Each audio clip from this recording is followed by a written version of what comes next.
Assalamu alaikum туугандар. Мына малкана курам дегендерге.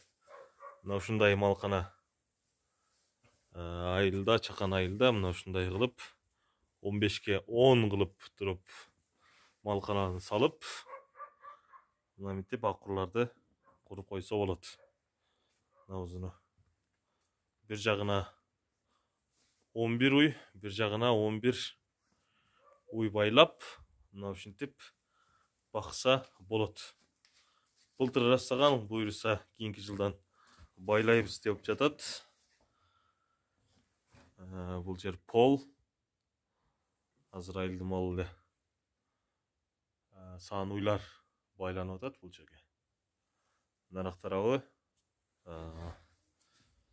суу агып чыгып кетет сидиге.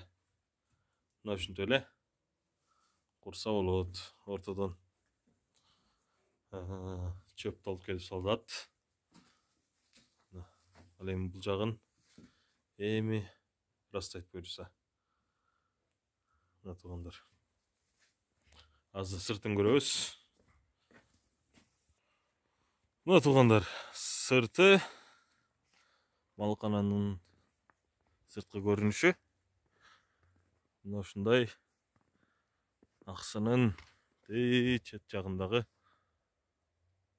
бир айылдан тартып көрсөтүүдөбүз. Мына бул уйлар кыш январдын 4-ү. Азырынча мына уйлар байланып атат. Эми буюрса бир 5-6 букадан байлайбыз деп турат. 15ке 9. Сырт үстүнө кенен чөп батат.